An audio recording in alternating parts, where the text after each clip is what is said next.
हम लोगों ने सीखा था दो रूहों के अंदर इम्तियाज करना। जी। ठीक है जी।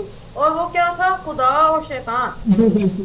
लेकिन अगर हम लोग देखें तो यहाँ पर जितने लोग मौजूद हैं, क्या सबको पता नहीं है खुदा क्या है और शैतान क्या है? पता ठीक है। है, फिर हम लोग को जानने जानते। की क्यों जरूरत है दो तरह की रूहों को, खुदा और शैतान? क्या वजह है? खुदा हमें पता है कि खुदावंद है, वो खालिक है। ठीक है, उनके अंदर जिंदगी फिर है, वो जिंदगी का मंबा है। शैतान जो है वो क्या है? मुखालिफ है खुदावंद का। बुराई, जो वो फरिश्ता था बुराई का। बुराई भाई है। वो जी बुराई का, बिल्कुल। चाहता है झूठ कि का है। जी शैतान भी बिल्कुल। चाहता है कि जिस तरह से खुदा की परस्तिश होती है मेरी भी परस्तिश हो। हम्म। ये देखिए, ये सब चीजें हमें जो है वो पहले से ही मालूम है, किताब में लेकिन जो फिर नबूवतों की तकमीरी चर्चा है पूरी, ये जी शुरू से देखिए, चलती आती है। बिल्कुल बिल्कुल, जब हम लोग देखते हैं तो हकीकत में इस लेसन का मकसद क्या था? नेकी और बदी के अंदर फर्क करना, या खुदा की रूह और शैतान की रूह के अंदर फर्क करना। हम सबको पता है खुदावंद है और शैतान है। लेकिन क्यों कहा गया है कि बाइबल के अंदर, ए अजीजो, हर एक रूह का जो है वो यकीन ना करो, बल्कि रूहों को आजमाओ? इसलिए कि शैतान क्या करता है? वो खुद का भेष बदल कर खुदावंद की ही हैकल में आकर खुदावंद के लोगों को बहकाता है, और कलाम के जरिए से ही बहकाता है। देखिए, जब शैतान ने यीशु मसीह को जो है वो गुमराह करने की कोशिश की, तो उसने क्या कहा? कि अपने तईन नीचे गिरा दे, क्योंकि लिखा है कि क्या होगा, फरिश्ते आएंगे और तुझे अपने हाथों पर उठा लेंगे। तो देखिए, वो कलाम ही के अंदर से आयात को लेकर और खुदा यीशु मसीह को बहकाने की कोशिश कर रहा था। ठीक है। और फिर क्या होता है? लिखा है कि वो कैसे आते हैं? वो भेड़ की मानिंद आते हैं, लेकिन उनके अंदर छुपे हुए क्या होते हैं? भेड़िए। ठीक है। तो फिर क्या है कि शैतान अपना भेष बदल कर खुदावन का पादरी बनकर खुदावन के लोगों को, ईमानदारों को गुमराह करता है। इसी वजह से जरूरत है कि हम लोग रूहों का इम्तियाज करें। अगर कोई यहाँ पर मौजूद है, हम लोग सब खुदा के फजल से मसीही हैं। ठीक है, हमारा ईमान है खुदा पर और यीशु मसीह पर। लेकिन अगर सोचिए, आपके पास कोई ऐसा शख्स आए और वो कहे कि मैं क्या हूँ जी, मैं शैतान हूँ, मैं शैतान का पादरी हूँ, तो आप में से कोई ऐसा है? हाथ दिखाए जो कहेगा कि मैं इसकी पैरवी करूंगा। कोई भी नहीं ऐसा। कोई भी नहीं ऐसा है। अगर शैतान इस तरह सामने आके कहे कि मैं शैतान का पादरी हूँ, मैं शैतान हूँ, मेरी पैरवी करो, तो कोई भी उसकी पैरवी नहीं करेगा। तो शैतान भी इतना बेवकूफ नहीं है। वो क्या करता है कि खुदावन के लोगों का भेष जो है वो बना के, खुदावन के पादरी बन के जो है वो खुदावन के लोगों को गुमराह करता है। ठीक है। जब हम लोग आदम के वक्त में भी देखते हैं, तो उसने आदम को कैसे जो है वो गुमराह किया? खाले खाले फल कुछ नहीं होता, हकीकत में तेरी आंखें खुल जाएंगी। ठीक है। तो इस तरह वो क्या करता है कि खुदावन के लोगों को बहकाता है, और उनको क्या करता है? खुदावन की तरफ से हटाकर अपनी तालीमात की तरफ लगाता है। जैसे वो खुदावन का मुखालिफ है, ऐसे ही वो क्या करता है? खुदावन के लोगों को जो है वो खुदावन से, कलाम से हटाकर उनका मुखालिफ बनाता है। इसी वजह से ये जरूरी है कि हम लोग क्या करें? हम रूहों को आजमाएं। रूहों के अंदर क्या करें? इम्तियाज करें। खसूसियात तो हमें पता है कि खुदावंद जो है वो तख्लीक करने वाले खुदावंद है, उनके अंदर जिंदगी है, वो जिंदगी का मंबा है। शैतान मुखालिफ है, वो डिवाइडर है। वो हर वक्त क्या करता है? खुदावंद के कामों को क्या करता है जी? मैं हमेशा आपको खराब करने बिगाड़ता की है। कोशिश करता है जी। ठीक है। तो फिर इस वजह से कैसे वो करता है? इसी तरह अपना रूप बदल के खुदावन के पादरी बन के खुदावन के कलाम में से ही हालात को बार बार सुना सुना के लोगों को, तो इस तरह वो बहकाता है। तो ये वजह है कि हम लोगों ने क्या करना है? रूहों के अंदर इम्तियाज करना है। हम लोगों ने कलाम के अंदर इम्तियाज करना है कि कौन सा कलाम जो है वो खुदावन की तरफ से हमें दिया जा रहा है। कौन सा कलाम जो है ये खुदावन का पादरी बन के आया है, लेकिन हकीकत में शैतान की तालीम हमें दे रहा है। ठीक है, मेरे साथ एक हवाला निकालिए, उसका 18 बाब और उसकी 22 आयत की तलावत करते हैं कि हम लोग जो है वो कैसे जो है चीजों को पहचान सकते हैं कि हकीकत में ये खुदावन की तरफ से है या फिर शैतान की तरफ से है। क्या लगता है, मेयार क्या होना चाहिए इस चीज को देखने के लिए कि खुदावन की तरफ से कलाम है या फिर शैतान की तरफ से है? अगर कि वो कोई मुझे ये नबूवत चीज, करे तो वो पूरी हो। लेकिन कुछ लोग ऐसे होते हैं, कहते हैं कि नहीं, ये चीज मुझे पसंद नहीं है, ये मेरे मुताबिक नहीं हो रही है, तो ये कलाम के मुताबिक ठीक नहीं। ये चीज जो है कलाम में बेशक लिखी है, लेकिन ये चीज मेरे मुताबिक शायद इस तरह नहीं है, तो ये इस तरह है, इस वजह से ये चीज गलत है। क्या हम लोगों ने अपनी सोच के मुताबिक देखना है या हम लोगों ने कलाम के मुताबिक देखना है? काम के मुताबिक। कलाम के मुताबिक। अगर हम लोगों ने रूहों को आजमाना है तो वो मेयार कलाम है। हम ये नहीं कह सकते कि ये फलां पास्टर है, वो बड़े जी फेमस पास्टर है, तो ये जो है किताब उन्होंने लिख दी है या कलाम की ये तशरीह उन्होंने बयान कर दी है, तो अब तो ये ठीक ही ठीक हो कलाम को देखे बगैर। ठीक है जी, हम लोग ऐसे नहीं कह सकते, बल्कि मेयार क्या होना चाहिए? कलाम। कलाम सबसे ऊपर है, कलाम खुदा है, खुदा सबसे आला है। तो मेयार क्या है? कलाम, हर चीज को देखने का। ठीक है जी, इसको हवाला मिल गया है, पढ़ सकता है। सो खुदा के कलाम में जो लिखा है, ये पहचान हम्म। ये है कि जब वो नबी खुदावंद के नाम से कुछ कहेगा और उसके कहे के मुताबिक कुछ वाजिया या पूरा ना हो, तो वो बात खुदावंद की कही हुई नहीं, बल्कि उस नबी ने वो बात खुद गुस्ताख बनकर कही। तो उससे खौफ ना करना। आमीन आमीन। अब देखिए, वाज़िया वाज़िया खुदावंद के कलाम के अंदर लिखा हुआ कि कौन है जो कि खुदावंद के नाम से काम करता है और कौन है जो कि खुदावंद के नाम से काम करे भी तो वो खुदावंद की तरफ से नहीं है। सिस्टर क्या हवाला लिखा गया बताना। है? जी, इस्तिश्ना उसका 18 बाब। स्क्रीन शेयर हो रही है आप सबको? सॉरी। जी जी। हाँ ठीक है ठीक है, स्क्रीन पे दिख रहा है हवाला जी। ठीक है, इस्तिश्ना इस्तिश्ना इस्तिश्ना 18 बाब उसकी 22 आयत है। और देखिए क्या लिखा हुआ है, कहते हैं कि पहचान ये है कि जो नबी खुदावंद का नाम लेकर अगर कुछ कहता है और उसके मुताबिक पूरा होता है, फिर तो ठीक है कि वो खुदावंद की तरफ से आया। लेकिन अगर कोई शख्स जो है, कोई नबी जो है, वो नबूवत करता है और उसकी तकमील नहीं होती, तो फिर वो क्या है जी? खुद से खुद साख्ता हो के वो बात कर रहा है, वो खुदावंद की तरफ से नहीं है। अगर मैं आप लोग को छोटी सी मिसाल दूं, अक्सर जो है वो पास्टर साहिबान आते हैं और वो दुआ करते हैं और वो क्या कहते हैं कि मैं आप लोग के लिए दुआ करने लगा हूँ, मुझे ये नेमत दी गई है, मैं आप लोग के लिए दुआ करूंगा, तो मैं नबूवत करूंगा कि फलाने को ये बीमारी है, फलाने को ये बीमारी है, फलाने को ये बीमारी है, किसी को शुगर है, किसी को बीपी का मसला है, और किसी को ये हो गया, किसी को वो हो गया। इस तरह की वो बातें करते हैं, ठीक है, और दुआ करते हैं। लेकिन दुआ के बाद वो ये नहीं बता सकते कि फलां को शिफा मिली है, फलां को शिफा मिली है, बल्कि वो लोगों से कहते हैं कि आप बताएं जी किसको अब शिफा मिली। अगर खुदावन ने आपको नबूवत दी है, तो फिर खुदावन ने आपको ये भी बताया है कि उसको शिफा मिली है कि नहीं मिली है। इसको मैंने शिफा दे दिया, इसको नहीं मिली है। ठीक है, तो अगर कोई इस तरह की बात करता है, तो तब हमें फर्क करने की जरूरत है रूहों के अंदर कि क्या वाकई में ये खुदावन की तरफ से उसको हिदायत मिल रही है कि नहीं मिल रही है। अगर वो नबूवत करता है, मिसाल के तौर पर अगर हम लोग देखें तो बहुत आम बात हुई थी, सारी दुनिया जो है वो ये कहने शुरू हो गई थी कि 2012 के अंदर दुनिया जो है वो खत्म हो जाएगी। हमारे जो है वो बहुत बहुत बड़े पास्टर साहबान हैं, उन्होंने भी इस चीज़ों के बारे में बताया था, कलाम दिया था कि 2012 के अंदर जो है वो सारी दुनिया जो है वो तबाह हो जाएगी। लेकिन क्या दुनिया तबाह हुई? नहीं। तो फिर हमें फर्क करने की जरूरत है, हमें जो है वो अक्लमंद बनने की जरूरत है। हमें देखना चाहिए कि आया ये कलाम के मुताबिक है कि नहीं, क्या वाकई में ये खुदावंद की तरफ से है कि नहीं है, कलाम के अंदर ऐसा लिखा है कि नहीं लिखा हो। ठीक है जी, तो मकसद क्या था रूम में इम्तियाज करने का, कि हम लोग पहचान सके कि अगर हम लोग कोई कलाम सुन रहे हैं तो क्या वाकई में ये खुदावंद की तरफ से आ रहा है, या फिर खुदावंद का पादरी बनकर शैतान का पादरी हमें तो नहीं कलाम सुना रहा। ठीक है जी, आमीन। आगे बढ़ते हैं हम लोग। और आगे फिर हम लोगों ने क्या देखा था, हम लोगों ने देखे थे बाइबल को जो है वो, जब हम लोग सर्वे वगैरह कर रहे थे सारा हम लोगों ने देखा था, तो उसमें हम लोगों ने देखा था कि बाइबल जो है अगर बड़े पैमाने पे देखें तो कितने हिस्सों में तकसीम की गई है। कौन कौन से? दो अहद है। लेकिन मवाद के लिहाज से, जी मवाद के लिहाज से अगर हम लोग चार कैटेगरी, चार कैटेगरी। कौन कौन सी? नबूवत, नबूवत, हिस्ट्री, तारीख है, फिर हिदायत, नबूवत और तकमील। जी, और नबूवत और तकमील की अहमियत। हाँ जी हाँ जी, आमीन आमीन। ठीक है, 4 हिस्सों में जो है वो बाइबल के मवाद को तकसीम किया गया था। कौन कौन सा?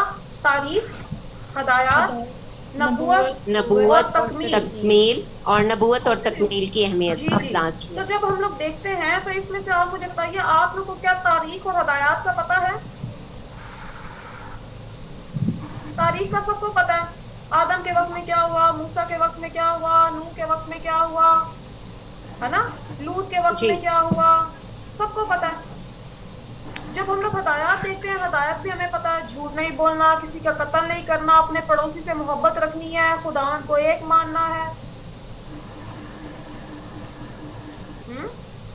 ऐसा ही है। जी।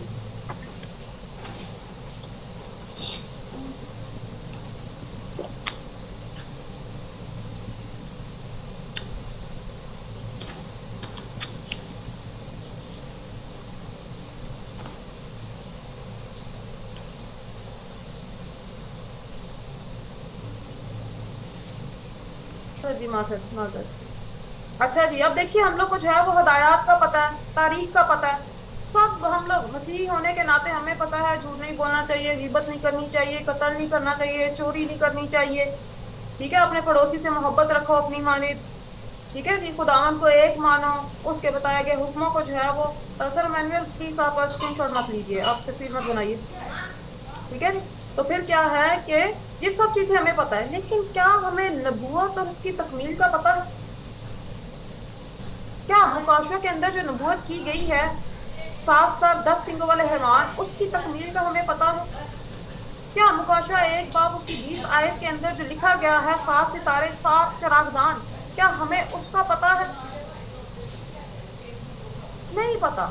हम लोग अभी तक अगर हम लोग बात करें तो हम लोग जो है वो तारीख हदायत, तारीख हदायत, तारीख हदायत, सिर्फ इन्हीं चीजों पर अटके हुए रहे। लेकिन ये बड़ी बुनियादी चीजें हैं, इनका जानना बहुत जरूरी है। लेकिन जब हम लोग आसमान की बादशाहत की बात करते हैं तो आसमान की बादशाहत को किसके अंदर लिखा गया है जी? मुकाशवा की किलो में। तमसीली में लिखा तफसीलों गया है। में, मुकाशवा की किताब के अंदर, मतलब के नबूवत के तौर पर उनको बताया गया है। तो अगर हम लोग बेशक अच्छे ईमानदार क्यों ना हो, हम लोग को तारीख के अंदर 100% महारत क्यों ना हो, एक एक हिस्ट्री हमें क्यों ना पता हो, मूसा इतने बजे पैदा हुआ, इतने बजे वो चला गया, उसकी ये तारीख थी, वो इतने सालों के बाद आया, लेकिन अगर हम लोग जो है वो नबूवत को और उसकी तकमील को नहीं जान रहे, तो क्या हम लोग आसमान की बादशाहत में दाखिल हो सकेंगे? नहीं। नहीं। फिर उस तारीख का हम क्या करें अगर वो हमें आसमान की बादशाहत में ले जाने नहीं दे रही है? उसका नॉलेज होना बहुत अच्छी बात है, क्योंकि जब भी हम लोग बात करते हैं तो हम लोग तारीख से शुरू होते हैं, फिर पहली आमद पर आते हैं, फिर दूसरी आमद पर आते हैं हम लोग, ठीक है, क्योंकि तारीख ऐसे ही है, तरतीब ऐसे ही है ना, तारीख में जो है वो सब कुछ लिखा हुआ है, फिर पहली आमद आती है, और अब हम लोग जो है वो दूसरी आमद के दौर में रह रहे हैं। हम लोग यीशु मसीह की दूसरी आमद का जो है वो इंतजार कर रहे हैं। तो यीशु मसीह की जो दूसरी आमद है वो नबूवत के तौर पर लिखी गई है।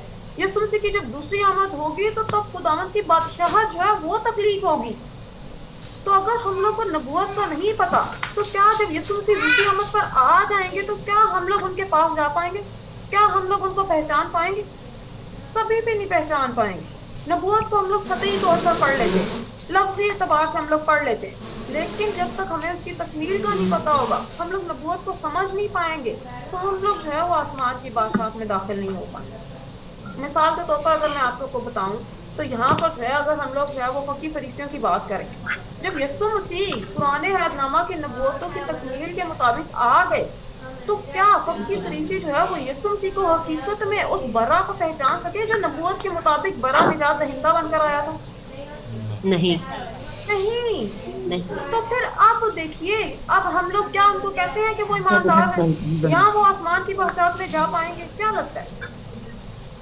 जब वो बरा कोई नहीं पहचान रहे, निजात दहिंदा कोई नहीं पहचान रहे, तो क्या उनकी निजात वाकई यकीनी है कि नहीं है? खुदावंद यीशु मसीह क्या कहते हैं कि मेरे बगैर कोई बाप के पास नहीं जा सकता। तो बाप क्या है? जिंदगी है, उसकी बादशाहत है, हमेशा की जिंदगी, अब्दी जिंदगी। तो जो मसीह को ही नहीं मानता तो उसके पास अब्दी जिंदगी कहाँ से आई?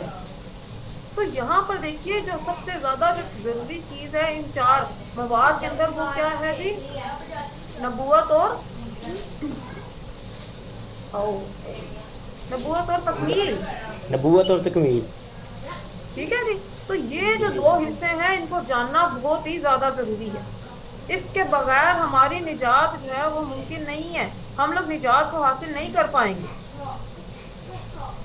ठीक है जी, आगे बढ़ते हैं। तो जैसे कि हम लोगों ने कहा कि जो बाइबल है वो 4 हिस्सों में जो है वो मवाद के लिहाज से तकसीम की गई है, और फिर हम लोग देखते हैं उसके अंदर नबूवत और तकमील सबसे अहम जरूरी हिस्सा है। तो जब हम लोगों ने देखा तो नबूवत जो है वो कैसे लिखी गई है, कौन सी जुबान के अंदर? तमसीली जुबान। तमसीली जुबान के अंदर जी, तमसीली जुबान के अंदर। तो फिर इसी वजह से हम लोगों ने जो है वो अगला लेसन जो है वो उसमें सीखा था पॉइंट कि यीशु मसीह जो है वो तमसीलों के अंदर बात करते थे। यीशु मसीह कौन सी ऐसी चीज थी जिसके बारे में तमसीलों के अंदर बात करते थे? आसमान की बादशाह। आसमानी बादशाही। आसमान की बादशाही। बादशाही। जी, तमसील का मतलब क्या होता है मुझे बताइए। बशारत तमसील होती देना। क्या है? मुशाबहत किस देना लिए? किसी चीज। ताकि बात आसानी से समझ आ जाए या मुश्किल से? आसानी से। आसानी से समझ आ जाए। तो फिर नबूवत मुकाशों की किताब के अंदर सारी जो है वो तमसीली जुबान लिखी गई है, तो क्या हमें आसानी से समझ आती है? तमसील जो है ये मुश्किल ज़बान, मुश्किल मुश्किल जुबान। जुबान है। तमसील। ये आसानी के लिए नहीं पैदा की गई है, आसानी के लिए नहीं लिखी गई। अगर आसानी के लिए होती तो फिर तो हमें मुकाशा पानी की तरह पता होता, उसकी सारी हकीकतें हमें पता होती। अगर तमसील इतना आसान होती समझना तो फकीह फरीसी यीशु मसीह को बरा समझ जाते कि वो बरा की खरीद आया। ठीक है जी, तमसील क्या चीज होती है? ये एक ऐसा कह ले कि फार्मूला होता है या ऐसा कोड होता है जो लिखा जाता है किस तरह, इसका कुछ खास मकसद होता है। कि मिसाल के तौर पर अगर यहाँ पर मैं मौजूद हूँ, ठीक है, मिसाल के तौर पर यहाँ पर तमसील की हम लोग बात कर रहे हैं, तो क्या है कि यहाँ पर मैं मौजूद हूँ, ठीक है, और यहाँ पर जो है वो मुझे कौन नजर आ रहा है, और रिमशा है मेरे साथ, ठीक है। तो मिसाल के तौर पर जो है वो मेरा और रिमशा का जो है वो करीबी ताल्लुक है, ठीक है। तो हम लोगों ने जो है एक कोड वर्ड रखा हुआ होता है, ठीक है। कोड वर्ड क्या होता है हमारा कि अगर मैं ये बोलूं तो रिमशा को पता होगा इसका मतलब क्या है, अगर मैं ये बोलूं तो इसका मतलब क्या है। जैसे हम लोग आपस में फ्रेंड्स भी करते हैं, है ना, कुछ हम लोगों ने कोड वर्ड्स रखे हुए होते हैं, तो जैसे जो है वो ये चीज कही जाए तो उसको समझ जाना चाहिए कि इसका ये मतलब है, ठीक है। तो ये भी एक ऐसी ही चीज है जब किसके दरमियान है, खुदावंद और खुदावंद के लोगों के दरमियान है, ठीक है। और खुदावंद क्या करते हैं कि उस चीज को अगर वो लिखी गई तो खुदावंद क्या करते हैं, खुदावंद कहते हैं कि जब तक मैं अपने बंदों पर जाहिर ना कर दूं तब तक मैं जो है वो उसको नहीं करता, ठीक है। अपने बंदों पर, उन्होंने ये नहीं कहा कि हर किसी पर, कहा अपने बंदों पर जब तक मैं जाहिर ना कर दूं, ठीक है जी। तो फिर क्या मतलब है कि ये तमसीली जुबान जो है वो क्या चीज होती है, एक ऐसा पासपोर्ट होता है जो लिखा जाता है जो सिर्फ करीबी लोगों को पता होता है, जिस पे खुदावन जो है वो जाहिर करते हैं, ठीक है। और इनका मकसद क्या होता है, हकीकत में हम लोगों ने क्या वजह देखी थी कि क्यों तमसीलों के अंदर जो है वो बातें की गई, क्यों यीशु मसीह ने आसमान की बादशाह को तमसीलों के अंदर लिखा, ताकि दुश्मन से इस राज़ को छुपाया जा सके और इस वादे को पूरा करने के लिए नबियों से किया गया। आमीन आमीन जी, वेरी गुड वेरी गुड। आप लोग बहुत अच्छे स्टूडेंट हैं जी, बहुत अच्छे से। खास तौर पे अक्सर जो होते हैं वो स्टूडेंट क्या करते हैं, सिर्फ पहली जो है ना दुश्मन से छुपाने के लिए, दुश्मन जो है वो अच्छा लगता है उनको, इसीलिए वो दुश्मन से छुपाने वाली जो वजह ना वो याद रख लेते हैं, लेकिन नबूवत वाली बात भूल जाते हैं कि नबूवत के अंदर ऐसा लिखा गया था, उस नबूवत की तकमील के लिए यीशु मसीह ने जो है वो अपना मुंह तमसीलों में खोला, ठीक है। तो दुश्मन से क्या छुपाने के लिए जो है वो तमसील का इस्तेमाल किया गया आसमान की बादशाह के लिए? आसमान की बादशाही। आसमान की बादशाह कौन है दुश्मन? अब्लीस, शैतान। तो क्यों उससे छुपाना है, क्यों आसमान की बादशाह का भेद जो है उससे छुपाना है, वजह क्या है? के लिए बनाया ताकि वो देखते हुए ना देखें और समझते हुए ना समझे। क्यों क्यों क्यों ऐसा है? ताकि वो उसमें मिलावट ना करे, झूठ की मेजिश ना कर सके, जी, वो उसके अंदर जो है वो खराबी ना कर सके। शैतान जो है वो खुदावंद का मुखालिफ है। खुदावंद अगर कोई प्लान बनाते हैं आसमान की बादशाह का, अपने लोगों की निजात का प्लान खुदावंद ने बनाया हुआ है, तो क्या शैतान चाहेगा जिसको ये जो खुदावंद की जो दुनिया थी उसको उसने 6000 साल पहले छीन लिया हुआ है, तो क्या वो चाहेगा कि खुदावंद के लोग निजात को हासिल करके फिर से खुदावंद के पास चले जाएं? कभी नहीं वो चाहेगा जी, कभी भी नहीं वो चाहेगा, ठीक है। इसी वजह से उसको तमसीलों के अंदर लिखा गया कि लोग जो है वो शैतान खासतौर पे जो है वो क्या ना करे, खुदावन के मंसूबे को खराब ना करे। मिसाल के तौर पर अगर मैं आपको पहली आमद की मिसाल दूं, जब यीशु मसीह की पैदाइश होनी थी, तो कहीं पर मुझे बताइए यीशु मसीह का नाम पुराने अहदनामा के अंदर कितनी दफा आया? एक दफा भी नहीं। एक दफा भी नहीं। एक दफा भी नहीं आया। उसके लिए नबूवतें की गई कि वो बड़ा होगा, वो कोने के सिरे का पत्थर होगा, कमारी हमला होगी, ठीक है, वो बेटा जनेगी, लेकिन बेटे का नाम नहीं बताया। इसी वजह से तो जब यीशु मसीह की पैदाइश होनी थी तो फिर क्या होना था? उसने, शैतान ने क्या किया, इब्लीस ने क्या किया, सारे बच्चों को मरवा दिया। अगर साफ साफ वाज़ेह अल्फाज में लिख दिया जाता कि यीशु होगा, वो मरियम से पैदा होगा, तो शैतान को क्या जरूरत थी दूसरों को मारने की? वो डायरेक्ट जाके उसी निजात दहिंदा को ना पकड़ के मार देता। ठीक है, तो तमसील जो है वो इसीलिए लिखी गई कि शैतान जो है वो क्या करे, खुदावन के मंसूबे को जो है वो खराब ना करे। ठीक है, नहीं, खुदावन का जो निजात का प्लान है उसमें किसी तरह से भी हलल पैदा ना करे। ठीक है, और दूसरी वजह क्या है? दूसरी वजह है कि नबूवतों की तकमील के लिए क्यों यीशु मसीह ने नबूवतों के अंदर, तमसीलों के अंदर अपना मुंह खोला? क्योंकि ज़बूर के अंदर हमें हवाला मिलता है कि लिखा है कि वो तमसीलों में अपना मुंह खोलेगा। कदीम मोहम्मद को जी, और कदीम मोहम्मद को बताएगा। कदीम मोहम्मद क्या है? जो नबूवतें की हुई है, की गई है। क्या कदीम से, वो कदीम से क्या बातें चीज जो है जो पुराने आलम हमें है, पोशीदा है? पुराने कौन सी अहदनामे में। बनाया है आलम से जो बनाया बातें आलम छुपी से हुई खुदा हैं? की बादशाही। आमीन, खुदावन की बादशाही जो शैतान ने छीन ली है, जिसके ऊपर उसने कब्जा कर लिया है। ठीक है जी, बनाए आलम से क्या चीज पोशीदा है? आसमान की बादशाहत। तो फिर देखिए, इसी वजह से जब भी यीशु मसीह ने आसमान की बादशाहत की, भेद की बात की, तो उन्होंने तमसीली जुबान का इस्तेमाल किया। इस वजह से दूसरी वजह यह है कि यीशु मसीह ने क्यों तमसीलों में बात की, ताकि जो नबूवत की गई है ज़बूर के अंदर उसके मुतालिक, कि वो नबूवत जो है वो जब करेगा, जब वो आसमान की बादशाहत के बारे में बताएगा, तो वो क्या करेगा जी? तमसीलों में अपना मुंह खोलेगा और कदीम मोहम्मद बताएगा। कदीम मोहम्मद क्या? जब भी तमसीली जुबान का इस्तेमाल करते हुए यीशु मसीह ने बात की, तो उन्होंने क्या बताया? आसमान की बादशाहत के मुतालिक। ठीक है जी, मत्ती 13 बाब जैसे हम लोग ने पढ़ा था, उसके अंदर 6 जो है वो तमसीलें बताई गई है ना आसमान की बादशाहत की। ठीक है, तो उसमें क्या होता है कि यीशु मसीह ने बार बार किस चीज के बारे में बताया? आसमान की बादशाहत के मुताबिक, और वो सब तमसीलें हैं। ठीक है, अभी हम लोग देखते हैं कि वो कौन सी है। लेकिन मुझे बताइए कि यहाँ पर जब हम लोग देखते हैं, ये सिर्फ तमसील को समझ लेना बस काफी है, ठीक है, और बहुत खुश हो जाना कि हाँ मुझे अब तमसीलों की समझ आनी शुरू हो गई, बस ठीक है, अब मैं कलाम पढ़ता हूँ तो मुझे जो है इसकी समझ आती है।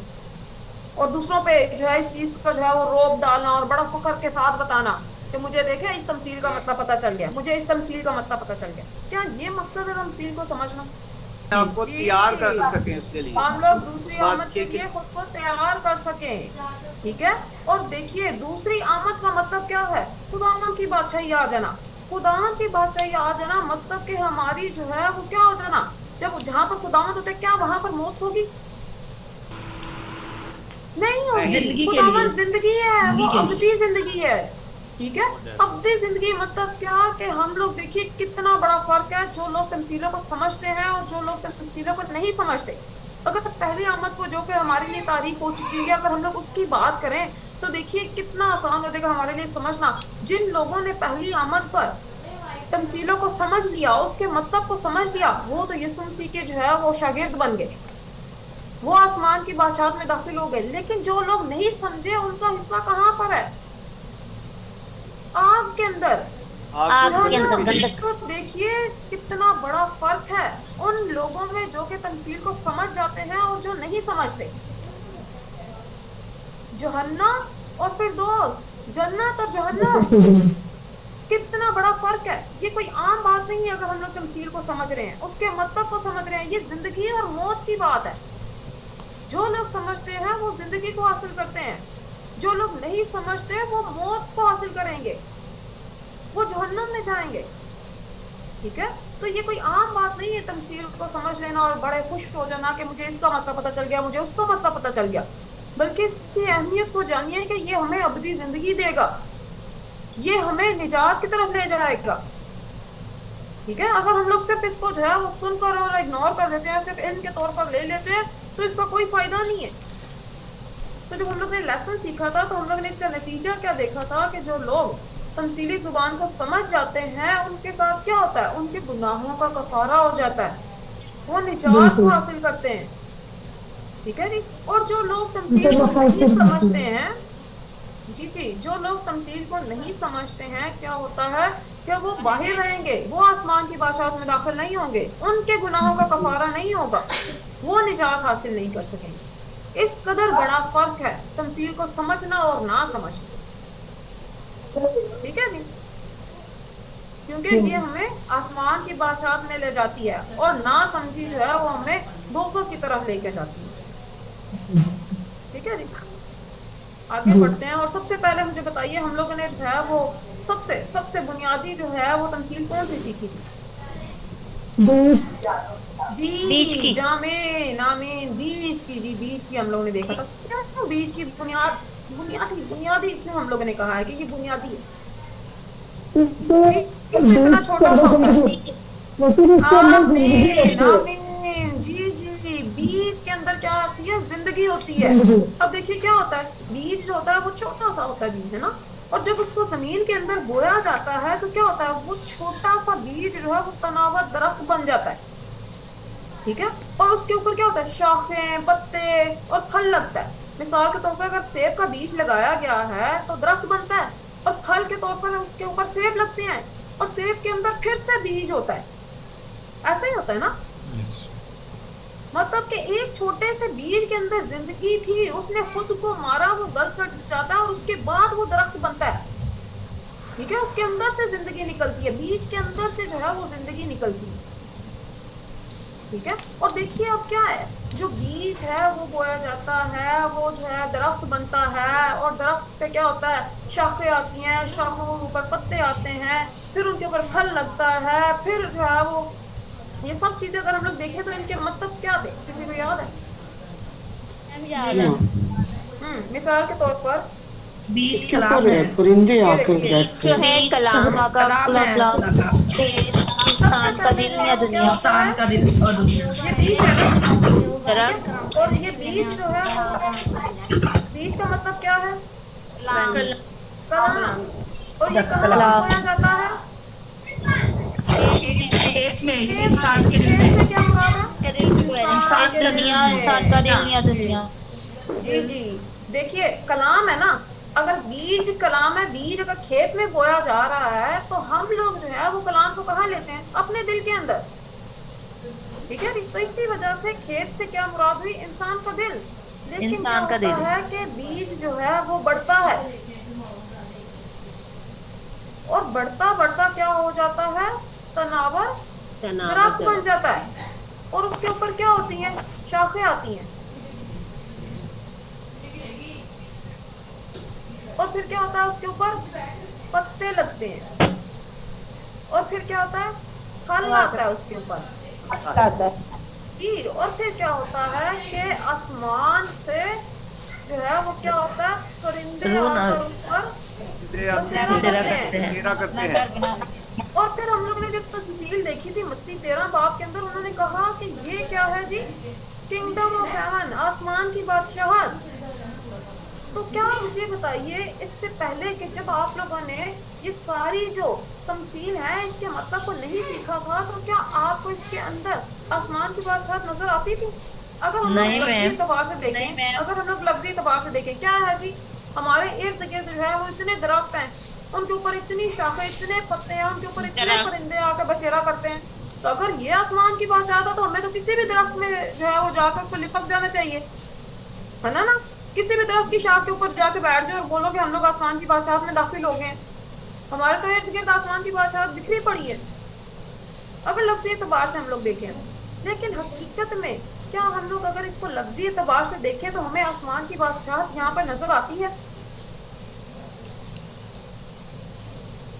नहीं नजर आती अगर हम लोग लफ्जी एतबार से देखें जी। लेकिन जब तक हमें इन सब तमसीलों का मतलब नहीं पता होगा, अब हम लोग को इसका मतलब पता चल गया है, तो अब क्या हम लोग इस तमसील के अंदर आसमान की बादशाहत को देख सकते हैं? Yes ma'am. आमीन आमीन। जैसे आपने बताया बीज क्या है? कलाम। खेत से मुराद क्या है? इंसान का दिल। और शाखें क्या होती हैं? शागिर्द जी शागिर्द। शागिर्द। शागिर्द होते हैं। जी। और पत्तों से क्या मुराद है? मुबशर मुबशर पत्ते बशर फल से क्या मुराद है? कलीसिया वो लोग जो कलाम को सुनता जी जी बिल्कुल, ईमानदार। ईमानदार जो कलाम से ईमानदार पैदा हो कलीसिया, गए। कलाम से पैदा ईमानदार हुआ। कलीसिया, ठीक है। और जब हम लोग देखते हैं तो देखिए, परिंदे पे हम लोग बाद में आते हैं। अब देखिए यहाँ पर क्या है, दरख्त है। दरख्त से क्या मुराद है? अंदरूनी शख्स जो कलाम के बीच से दोबारा बिल्कुल, पैदा बिल्कुल। हुआ। मतलब ये भी हो गया इंसान, शागिर्द भी हो गए इंसान, मुबशर भी हो गए इंसान, जो फल है ये भी इंसान। अब क्या है, ये सब के सब किसको रेफर कर रहे हैं? इंसान को। कैसे इंसानों को? जिनके पास क्या है जी? बीज, कलाम, जो कि कलाम के जरिया से पैदा हो रहे हैं, कलाम की वजह से बढ़े।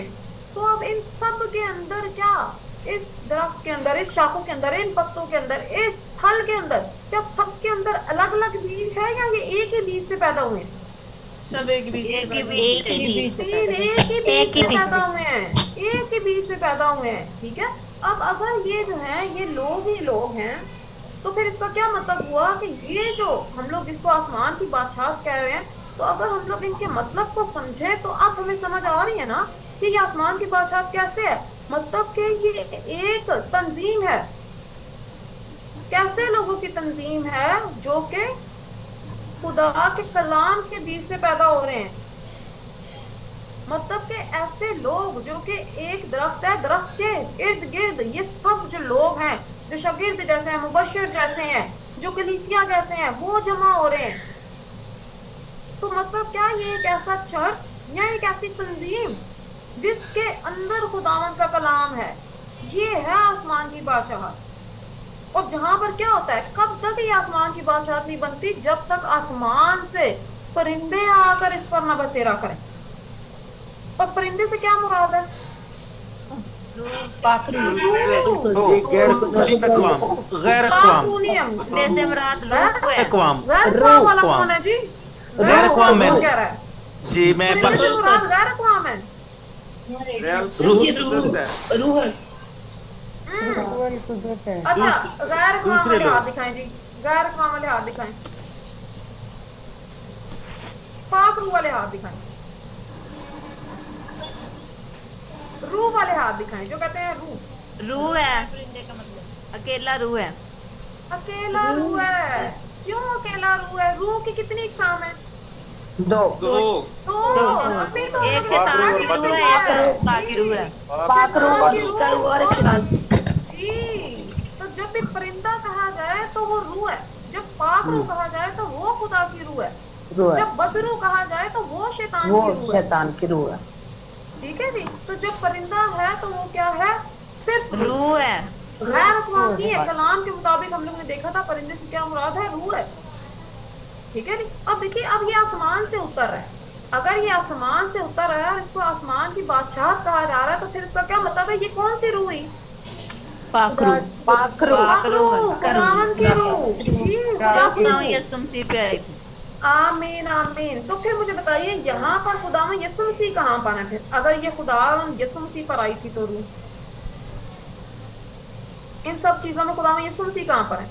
दरख्त के ऊपर। आमीन। दरख्त में उसी क्या कहते हैं कि अंगूर का हकीकी दरख्त मैं हूँ और तुम मेरी डालियां हो।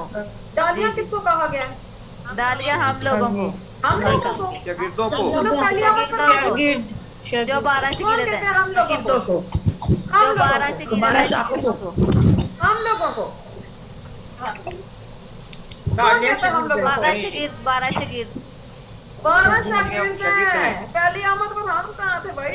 इतना अर्सा गुजर गया। कौन है जो यहाँ पर 200 साल से जिंदा है? बताइए मुझे, कोई है?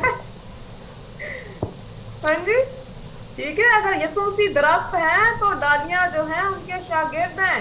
यीशु मसीह शागिर्दों से मुखातिब थे उस वक्त। यूहन्ना 15 के अंदर वो कहते हैं कि मैं अंगूर का हकीकी दरख्त हूँ, तुम मेरी डालियां हो।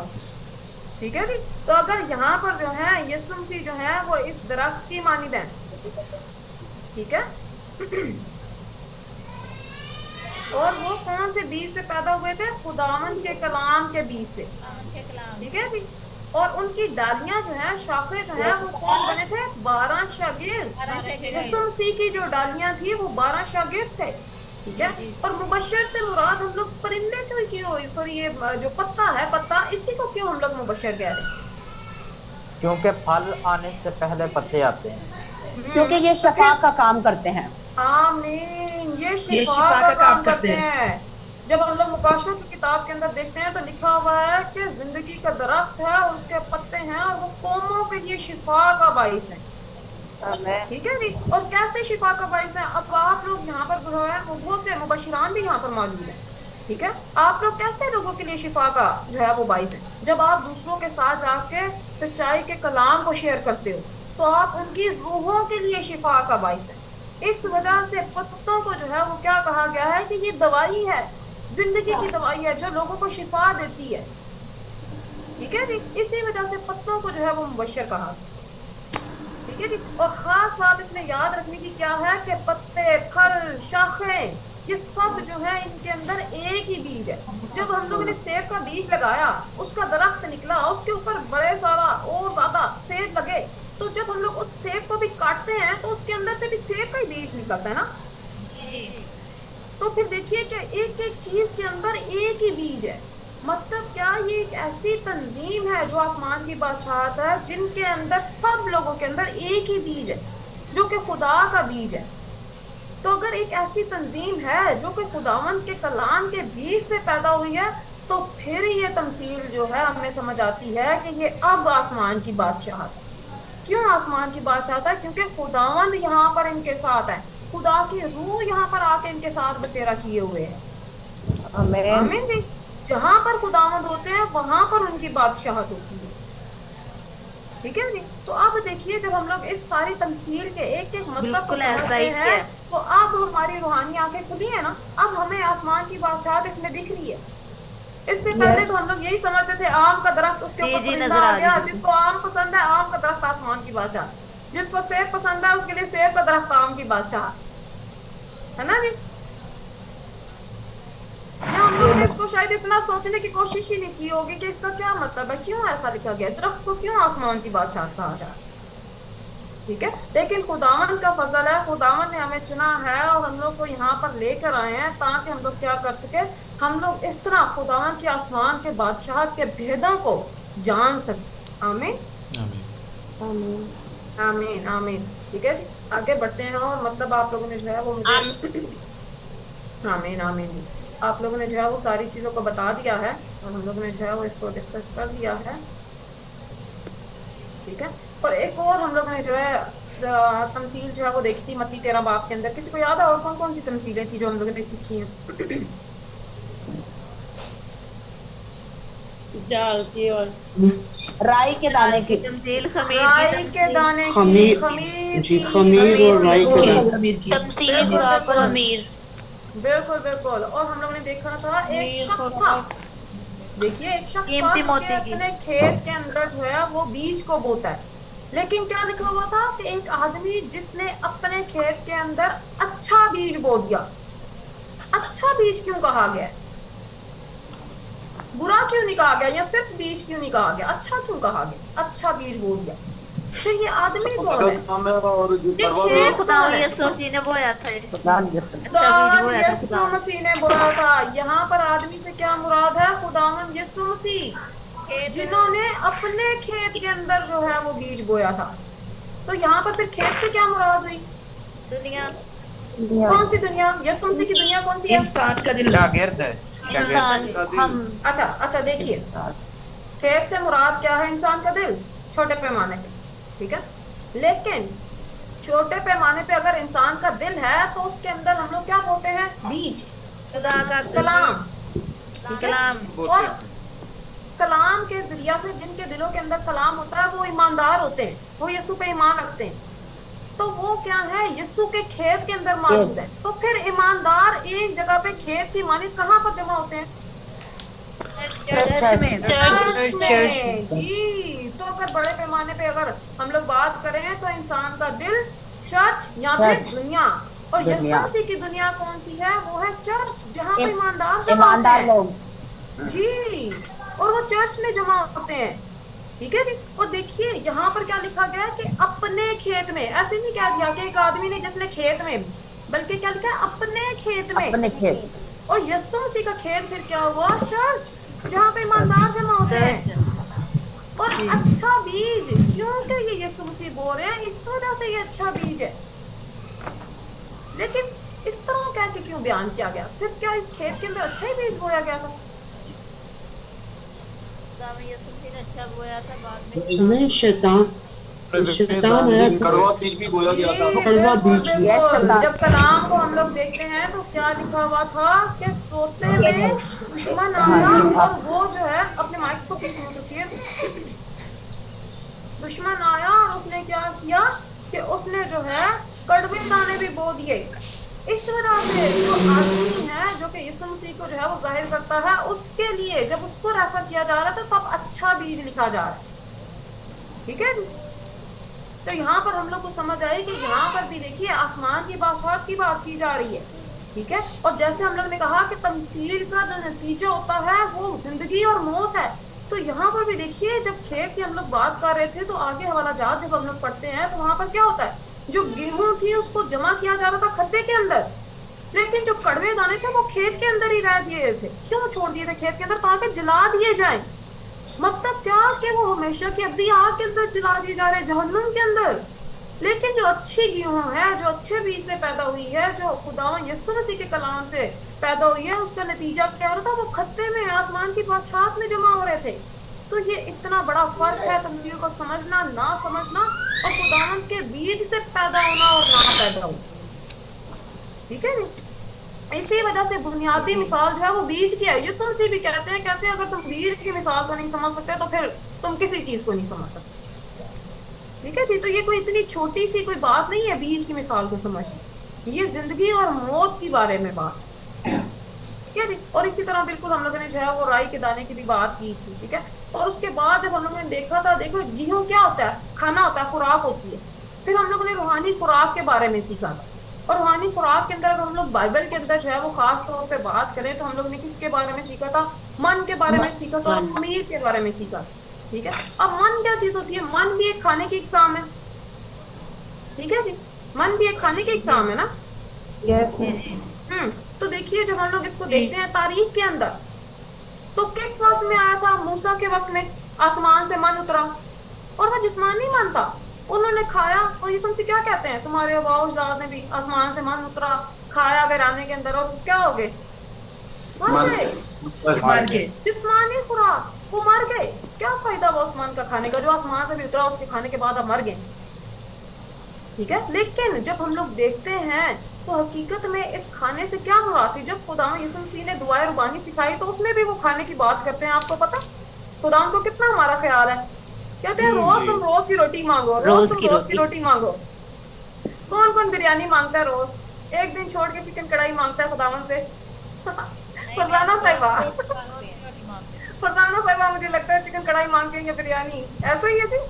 No no no ma'am, no. इतनी मंगाई है, रोज की रोटी मिल जाए वो ही बहुत है। रोज की रोटी, रोज की रोटी, रोज की रोटी। तो कौन कहता है कि खुदावंद ने जो है हमें रोज की रोटी के लिए जो है वो रोटी मांगने के लिए कहा, बिरयानी मांगने के लिए कहा? कौन सी ऐसी रोटी है जो खुदावंद ने हमें कहा कि तुम मांगो? कलाम। और लिखा गया है कलाम की रोटी है। बिला नागा दुआ करो। कलाम कलाम की रोटी। आमीन जी, आमीन। जब अब हम लोग कलाम को समझते हैं तो वहां पर हमें समझ आती है कि यीशु मसीह रोटी की, बिरयानी की, चिकन कढ़ाई की, बर्गर की, पिज्जे की बात नहीं करते। अगली आयत में लिखा हुआ कहता है ऐसी चीजों की तलाश में ना रहो। ऐसी चीजों की तलाश कौन करता है? गैरतवाम। ऐसी चीजों की तलाश में गैरतवाम रहती हैं जी।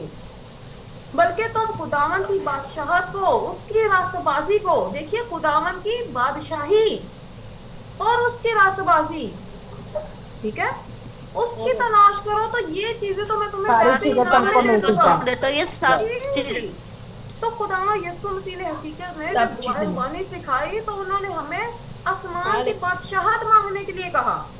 यस, ठीक है जी, उन्होंने ये नहीं कहा कि जिसकी जो चीज फेवरेट है, कोई खीर मांग ले, कोई कस्टर्ड मांग ले, कोई बिरयानी मांग ले। ठीक है, और पता चले खुदावन के मेन्यू में उस दिन वो खत्म हुई है और खुदावन से नाराज हो जाए। ऐसे ही, ऐसा नहीं है जी। ठीक है, तो खुराक से मुराद जो है वो क्या है? कलाम। और खास तौर पे मन के बारे में हम लोग क्यों सीख रहे हैं? जब हम लोग मुकाशवा 2 बाब के अंदर आते हैं, 3 बाब के अंदर आते हैं, तो वहां पर क्या लिखा हुआ है? मन जो है पोशीदा मन बरकत के तौर पर मिल रहा है, उस शख्स को मिल रहा है जो गालिब आता है। ठीक है जी, तो हम लोगों को इस चीज को पहचानने की जरूरत है कि खुराक जो है वो कलाम है, मन से मुराद कलाम है, और वो बरकत के तौर पे दिया जा रहा है। इस वजह से हम लोग खुराक पे जो है वो मतलब को सीख रहे हैं। ठीक है, और उसके बाद हम लोग ने एक और चीज खुराक के साथ देखी थी, खाने के साथ देखी थी, खमीर। यहाँ पर बहुत ज्यादा फीमेल मौजूद है। मुझे बताइए खमीर का जो खसूसियत होती है वो क्या होती है? राइस का डो ज्यादा कर देता है, ज्यादा करने के लिए, जी, चीजों को बढ़ाने के लिए, enhance करने के लिए। बिल्कुल बिल्कुल, तब्दील वो कर चीजों को Enhance। तब्दील कर देती है जी, उसकी हालत को जो है वो बदल देती है। मिसाल के तौर पर जब हम लोग घर में ये केक टेस्ट वगैरह को बेक चेंज कर करते देता हैं, है। जी जी, जब हम लोग केक वगैरह बेक करते हैं तो क्या करते हैं? मैदे के अंदर थोड़ा सा खमीर डालते हैं, खमीर और डाल। इतना सा हम लोग डालते हैं, लेकिन वो फूल के इतना ज्यादा हो जाता है। ठीक है, और क्या हो जाता है कि उसकी हालत बदल जाती है, उसकी जो हालत होती है वो तब्दील हो जाती है। तो फिर ऐसी कौन सी चीज है जो कि किसी शख्स की हालत को तब्दील कर देती है? वो कलाम। खुदा का कलाम है, खुदा का कलाम की तारीफ। और तालीम, का कलाम भी है। हदायत, जी जी, तालीम। ठीक है, और इसके भी 2 इकसाम थी। क्यों? इसलिए कि जब यीशु मसीह के शागिर्द जा रहे थे तो यीशु मसीह ने उनसे क्या कहा कि फक्की फरीसियों की खमीर से होशियार रहना। से खबरदार रहना। जी, और शागिर्द क्या सोचने लगे? कहते हैं यीशु मसीह को क्या हो गया, हम लोग तो खाना लेने के लिए जा रहे हैं, ये खमीर की बातें कर रहे हैं, हमें कह रहे हैं कि खमीर से होशियार रहना। लेकिन जब अगली आयत हम लोग देखते हैं, जब उनको बात की समझ आ गई तो उन्होंने क्या कहा? अच्छा, ये फकी फरीसियों की तालीम के बारे में हमें कह रहा था। यस जी, यस। गलत था। मैं अब तुम मुझसे, यीशु मसीह ने कहा कि अब तुम मुझसे नबूवत की तकमील का कलाम ले रहे हो, सच्चाई का कलाम ले रहे हो, तो अब तुम मुझसे दूर जा रहे हो, तो ऐसा ना हो कि तुम फकी फरीसियों की तालीम को लेकर खुद की हालत को बदल दो। ठीक है जी, तो इसी वजह से खमीर का क्या मतलब है? वो हदायत या तालीम जो कि इंसान को हालत को बदल देती है। तो हम लोगों ने जो है वो फकी फरीसियों की जो तालीम है, जो कि इंसानी सोच के साथ मिलावट ज़्यादा है, जिसको हकीकत में शैतान पीछे से काबू कर रहा है। ठीक है, और उनसे जो है वो हम लोगों ने बचना है, और हम लोगों ने यीशु मसीह की खमीर को हासिल करना है, ताकि हम लोग बदल कर यीशु मसीह की सीरत पर बन जाए, उसके कलाम के मुताबिक ढल जाए। आमीन आमीन आमीन। अब देखिए, खाने की हम लोग ने बात की, तो खाना कोई हाथों में डाल के खाता है ऐसे ऐसे, या किसी बर्तन में डाला जाता है? बर्तन में बर्तन में डाला जाता है। इसी में वजह डाला से हम जाता लोगों ने, जी जी, इसी वजह से हम लोगों ने अगला लेसन कौन सा सीखा था? हम लोगों ने बर्तन के बारे में सीखा था। तफसीली बर्तन के बारे में। जी, तमसीली बर्तन या प्याला, इससे मतलब क्या था? इंसान का दिल, इंसान का दिल, खुदा की इंसान का दिल।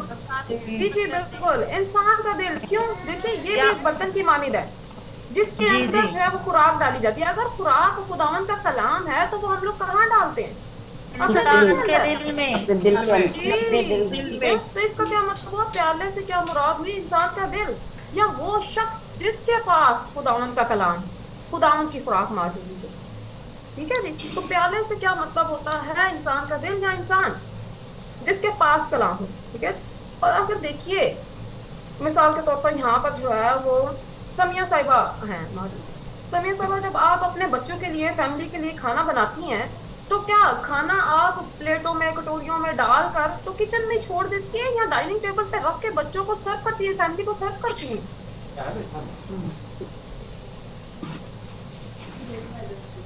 क्या जी, क्या लगता है? डाइनिंग टेबल पे देती हूँ मैम मैं खाना बच्चों को। बिल्कुल, खाना जो है वो तैयार किया जाता है, बर्तन के अंदर डाल के आगे दूसरों को दिया जाता है कि खाओ। उसका मकसद ही ये है खाना बर्तन के अंदर डालने का। ये मकसद नहीं है कि खाना पका के और रख दो, किचन में छोड़ दो। तो इसका क्या मतलब हुआ? अगर बर्तन के अंदर कलाम डाला जा रहा है, खुराक डाली जा रही है, तो इसका क्या मतलब है? अगर हम लोगों ने अपने दिल के अंदर कलाम को रखा है, तो अब इसका मकसद क्या है? कि दूसरों तक पहुंचाया जाए, ताकि वो उस खुराक को खाएं, लें उस खुराक को। इसका मकसद ये है। ठीक है, लेकिन देखिए, अगर हम लोग देखें जो कटोरी होती है, प्लेट होती है, क्या उसके अंदर हम लोग खाने को पका सकते हैं? पकता है खाना उसके अंदर? नहीं। खाना कैसी चीज के अंदर पकाया जाता है? हम लोगों ने बाइबल के अंदर एक चीज जो है तमसीली तौर पर पढ़ी थी जिसके अंदर खाना पकता है। देग। देग। जी जी, देग देग, ठीक है। लेकिन देग की जब भी बात हो जाती है हमारा तो दिल ललचा जाता है, क्योंकि देग के अंदर क्या बनता है? जर्दा बनता है, शादियों में खाना बनता है ना जी, पुलाव बनता है। देखा, जिसकी जो फरमाइश है वो ही बनाई जा रहा है देग के अंदर। ठीक है जी। तो देखिए, जो कटोरी प्लेट होती है उसके अंदर खाना नहीं पकता, उसका पर्पज है दूसरों तक पहुंचाना। लेकिन जो देग होती है उसका खास मकसद है उसके अंदर खाना पकाया जाता है, ठीक है। उसके नीचे लकड़ियां रखी जाती हैं, आग जलाई जाती है, गोश्त के टुकड़े अंदर डाले जाते हैं और फिर उनको पकाया जाता है, ठीक है। तो जब हम लोग ने, आपको याद होगा जब हम लोगों ने ये हवाला पढ़ा था तो उसमें हम लोगों ने देखा था कि गोश्त की मालिक जो है वो कौन थे? खुदावंद ने कहा कि मोटे मोटे अच्छे अच्छे गोश्त के जो है वो पीस डालो। और जब हम लोगों ने एक हवाला पढ़ा था उसके अंदर क्या लिखा हुआ था कि गोश्त से मुराद कौन है? हम लोग, हाँ, खुदा के लोग। बिल्कुल, ठीक है। और देखिए, अगर ये खुदा के लोग हैं गोश्त, ठीक है, और उसको देग के अंदर डाला जा रहा है, तो खुदावन के लोग कहाँ पर जमा होते हैं? चर्च में। चर्च में। इसी वजह से जी, देग का मतलब क्या हुआ? चर्च, जहाँ पर खुदावन के लोग जो हैं वो जमा होते हैं, ठीक है। या शहर। लेकिन देखिए, अगर जो है वो खाना, कुछ लोग तो बहुत अच्छा लजीज खाना बनाते हैं, ठीक है, लेकिन अगर गोश्त डाला गया है और गोश्त के अंदर खून रह गया है तो क्या वो अच्छा पका है? नहीं, अभी कच्चा है वो, ठीक है। उसको अच्छे से पकाना चाहिए। लिखा हुआ है कि उबलती हुई देग देखी मैंने, उसको खूब पकाओ, खुदावन कहते हैं। खूब पकाने से क्या मुराद है? कैसे? चर्च के अंदर कोई जाता है तो कैसे उसको पकाया जाता है? गर्मियों के अंदर लोड शेडिंग हो जाती है और गर्मी से वो पक रहे होते हैं चर्च के अंदर, खुदा के कलाम खुदा के कलाम से, खुदावन के कलाम से, के कलाम से, खुदावन के कलाम से, ठीक है। अगर चर्च जो है वो देग की मानी जाए जहाँ पर ईमानदार इकट्ठे होते हैं, तो वो कैसे पकते हैं? खुदावन के कलाम के साथ, ठीक है।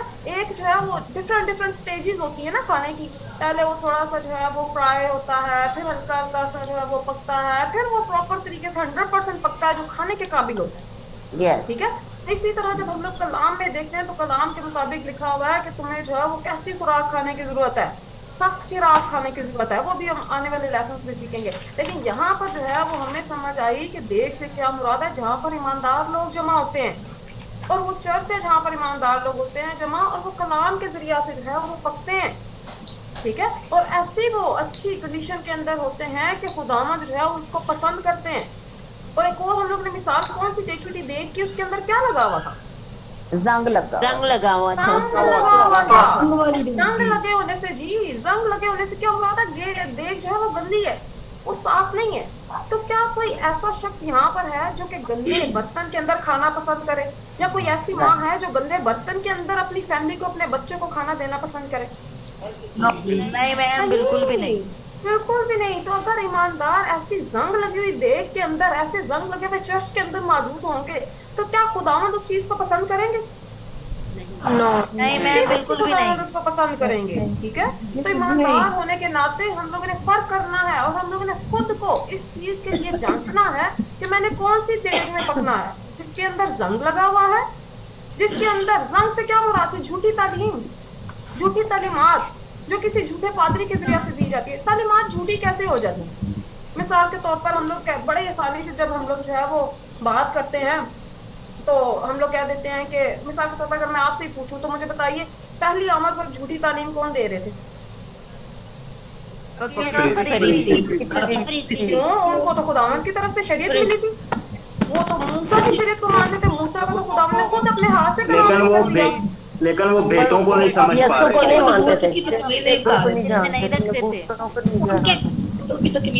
किताब मुकद्दस में लिखा है 29 बाब 11 आयत में कि वो किताब उनपे सरबमोहर थी। सरबमोहर थी, सरबमोहर तो थी।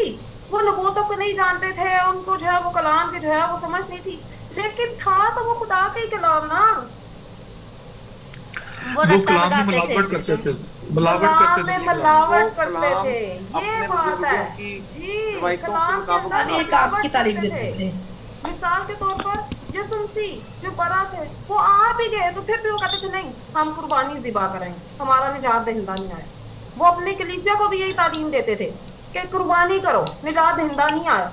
तो अब देखिए खुदावंद ने अगर नबूवत की, भरा को भेज भी दिया, तो अब उनको समझना चाहिए था, अपनी कलीसिया को भी समझाना चाहिए था कि बरा आ गया, ये है निजात दहिंदा, हमें इसकी पैरवी करनी है। लेकिन खुदावंद ने तो उनको बरा भेज दिया, बता भी दिया कि बरा आएगा, लेकिन उन्होंने अपनी सोच की मिलावट कर दी उसके अंदर कि निजात दहिंदा नहीं आया। हमने जो है वो सचमुच के बरा को ही कुर्बान करना है, हमने इसी कुर्बानी को करना। ये थी उनकी इंसानी सोच, जो कि उन्होंने खुदावंद के कलाम के अंदर मिलाकर उसको जो है वो झूठी तालीम बनाकर अपनी कलीसियाओं को दी, अपने लोगों को दी। इस वजह से हम लोग कहते हैं कि पहली आमद पर फकी फरीसियों की तालीम जो थी वो झूठी थी। कलाम जो उनके पास था वो झूठा नहीं था, वो तो खुदावंद का था। उन्होंने अपनी सोच की मिलावट करके उसको झूठ बना दिया। ठीक है, वो झूठ बना के दूसरे लोगों के सामने उसको पेश करने शुरू हो। ठीक है जी, इस तरह अभी देखिए हमारे लिए वो तारीफ बन चुकी हुई है, लेकिन अभी जो है वो हमारे लिए, हम लोग दूसरी आमद के दौर में रह रहे हैं। तो हमें इस चीज़ को पहचानना है कि हम लोग भी तो ऐसी इंसानी सोच के साथ मिलावट ज़्यादा कलाम तो नहीं हासिल कर रहे। क्या हम लोग खालिस देख के अंदर पक रहे हैं कि नहीं पक रहे? हम लोग जंग लगी हुई देख की तय में तलछट की तो नहीं बन गए हुए।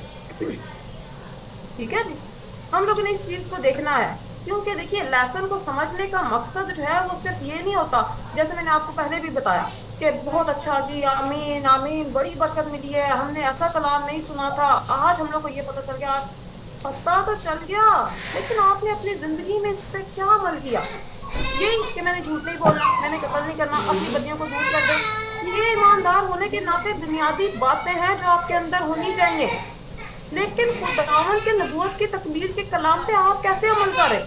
अगर कोई आपको भी आके कह दे कि मैं खुदावंद यीशु मसीह की दूसरी आमद हूँ, तो आप उसका यकीन कर लोगे? वो आपको बहुत ज़्यादा मौजज़ा करके, बड़ा मौजज़ा करके दिखा दे, मिसाल के तौर पर खुदा ना खास्ता किसी की जो है वो वालदा जो है वो बेड पे लगी हुई है, बहुत बीमार ICU में, पर वो आके उन पर दुआ करे और वो ठीक हो जाए, और वो कहे मैं यीशु मसीह की दूसरी आमद हूँ, तो आप उसके कदमों में घिर जाएंगे, कहेंगे आमीन आमीन, आप पियो।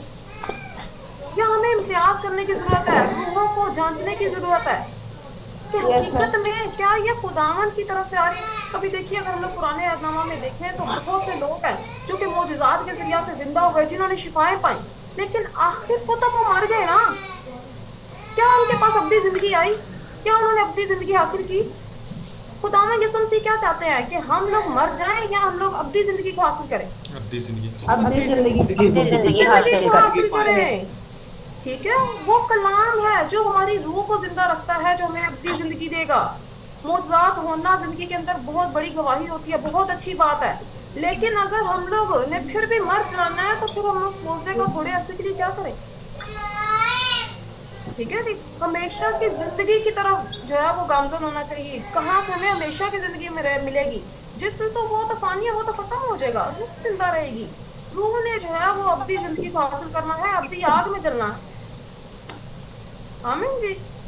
तो फिर हमें पता होना चाहिए कि कौन सी देग में हमने पकना है। जंग आलूद देग में हमें नहीं पकना चाहिए, हमें ऐसी देग में पकना चाहिए जो कि खुदावंद की देग है। आमीन आमीन। और एक और हम लोग ने तमसील देखी थी, एक औरत थी और वो क्या करती है जी, खमीर के जो है वो लेती है और 3 पैमाने आटे के अंदर जो है वो मिला देती है। खमीर का भी मतलब हम लोगों ने सीख लिया कि वो तालीम होती है। अगर वो 3 पैमाने आटे के अंदर मिला रही है तो इसका क्या मतलब है? अगर खमीर तालीम है तो फिर ये जो 3 पैमाने हैं ये क्या है? ये जो औरत है इससे क्या मुराद? ये जो औरत है वो पादरी है। औरत पादरी है। औरत पादरी है। और औरत क्यों पादरी है? आटे की औरत क्यों पादरी है? क्योंकि वो तालीम दे रही है। तो फिर कैसे हम लोग कह सकते हैं कि औरत जो है वो तालीम दे रही है तो वो पादरी है? कहता है जी बिल्कुल, जैसे पलूस कहता है से यहाँ पर औरत जो है वो लिखी गई है पादरी को जाहिर करते हुए। जैसे कि पादूस रसूल क्या कहते हैं, खुद को ऐसे कहते हैं मुझे ऐसे दर्द लगे हैं जैसे कि बच्चा जलने के। क्या वो औरत थे? नहीं, वो रूहानी एतबार से खुद को जो है वो औरत जाहिर कर रहे थे। क्यों? इसलिए कि वो जब कलाम सुनाते थे तो उनको तकलीफ होती थी, जब लोग उनके कलाम पे यकीन नहीं करते थे। तो फिर वो कहते थे कि मुझे ऐसे दर्द लगे हैं जैसे कि बच्चा जन्ने के, कि कलीसिया जो है वो मेरी औलाद की मानीद है। ठीक है, अगर वो मेरे कलाम को नहीं सुनती है तो मुझे दर्द होता है। जब मैं उनको यीशु मसीह की गवाही देता हूँ, वो गवाही को कबूल नहीं करते तो मुझे दर्द होता है, मेरा दिल दुखता है। ठीक है, और वो कलाम सुना रहे थे, कलाम की तबलीग कर रहे थे। तो कौन कलाम सुनाता है? पादरी। इसी वजह से औरत जो है बाइबल के अंदर तमसीली एतबार से देखा जाए तो वो पादरी को रेफर करती है। औरत से मुराद जो है वो पादरी है। तो यहाँ पर जो है वो पादरी क्या कर रहा है? कलाम सुना रहा है, तालीमात दे रहा है आसमान की बादशाह के भेद के मुतल्लिक। तो इसी वजह से जब वो आसमान की बादशाह के कलाम को सुनाता है तो लोग जो है वो क्या लिखा हुआ था कि जब तक सारा का सारा जो है वो बदल ना जाए, थोड़ा नहीं, खुदावंद को थोड़ा नहीं चाहिए। वो कहता है जब तक कि सारा का सारा ना खमीर हो जाए, जब तक कि वो पूरे आटे के अंदर काम ना कर ले। ठीक है जी। तो खुदावंद ने क्या चाहता है? खुदावंद कहता है कि मैं अपनी एक खोई हुई भेड़ के लिए भी जो है वो तलाश करूँ। वो ये नहीं कहता कि 99 आ गई हैं तो अच्छी बात, वो कहता है मैं उस खोई हुई भेड़ को भी तलाश करता हूँ। तो सारी की सारी जो भेड़ें हैं खुदावंद की, वो सबको क्या करना चाहता है? आसमान की बादशाहत में दाखिल करना चाहता है। आमीन जी। तो हम लोगों ने भी ऐसे खुदावंद की भेड़ें बननी है जो खुदावंद का, अगर हम लोग को सच्चाई का कलाम मिल रहा है, नबूवत की तकमील का कलाम मिल रहा है, जो हमारी रूहानी आंखों को खोल रहा है कि हम लोग अब आसमान की बादशाह को देखने के काबिल हो रहे हैं, तो हम लोगों ने अपनी हालत को बदलना है। दिन ब दिन जैसे जैसे हम लोग कलाम में आगे बढ़ते जाए, हम लोगों ने खुद को बदलना है, अपने खेत को, दिल को नरम करना है, ताकि उसके अंदर आसमान की बादशाह का जो बीज है वो बोया जाए, ताकि जब वक्त आए तो हम लोग फलदार तनावर दरख्त बन सके। ठीक है, और आसमान की बादशाहत का हिस्सा बन सके। आमीन आमीन आमीन आमीन जी। आगे बढ़ते हैं तो फिर देखिए क्या होता है। जैसे ही जो हम लोगों ने देखा कि खाना होता है, ठीक है, और बर्तन के अंदर वो डाला जाता है, लेकिन जब हम लोग खुदावंद के कलाम के अंदर देखते हैं तो बर्तन जो है वो सब के सब बर्तन अच्छे बनते हैं, ठीक बनते हैं? नहीं, कुछ ऐसे बर्तन होते हैं जिनके बारे में लिखा हुआ है कि वो छड़ी के साथ उसको चकनाचूर कर देगा। जी, जिल्लत के बर्तन। ठीक है, तो उनको लिखा हुआ है कि छड़ी के साथ उनको चकनाचूर कर दिया जाएगा। ठीक है, तो इसी वजह से फिर हम लोगों ने आगे जो है वो लेसन सीखा था। हम लोगों ने उसमें देखा था तराजू, असा और लोहे के असा के बारे में हम लोगों ने सीखा था। ठीक है, और तराजू से क्या मुराद थी? कलाम जो ईमान और इमाल का वजन करता है। आमीन आमीन। देखिए, तराजू से भी क्या मुराद है? कलाम। लेकिन कैसा कलाम? उसको तराजू ही क्यों कहा गया? उसको मन क्यों नहीं कहा गया? उसको तराजू इसलिए कहा गया है कि ये वो कलाम है जो कि ईमानदार के ईमान को और उनके अमाल का जो है वो अमाल को जांचता है। और जो खुदावंद के तराजू पर पूरा उतरता है तो वो तो अच्छा है, लेकिन जो पूरा नहीं उतरता उसकी असा के साथ, छड़ी के साथ जो है उसको मारा जाता है, उसको चकनाचूर किया जाता है। ठीक है, तो यहाँ पर तराजू जो है, जो मेयार है, वो क्या है? किसी के ईमान को और अमाल को चेक करने का कलाम। कलाम जो है वो मेयार है। ठीक है जी, कलाम से हट के कोई दूसरा मेयार नहीं है। मैं कौन फलां पास्टर जो है वो बहुत फेमस है, उसने ये बात कह दी है, इस तरह कह दिया, तो वो मेयार उनकी जो मशहूरी है उसके मुताबिक सेट हो गया, वो बात दुरुस्त है? कभी भी। खुदावंद कहता है कि सिर्फ एक ही मेयार, वो कलाम। अगर कोई कलाम कलाम के मुताबिक है तो फिर वो दुरुस्त है, वो खुदावंद के तराजू पे पूरा होता है। लेकिन अगर कोई कलाम ऐसा है जो कि खुदावंद के तराजू पे पूरा नहीं उतरता, तो फिर वो खुदावंद के लिए जो है वो तराजू में पूरा नहीं उतरता, तो उसको छड़ी के साथ चकनाचूर कर दिया जाए, उसको अक्सा के साथ जो है वो चकनाचूर कर दिया जाए। ठीक है जी। तो अगर चकनाचूर बर्तन को किया जा रहा है, बर्तन इंसान है, तो इसका क्या मतलब है? फिर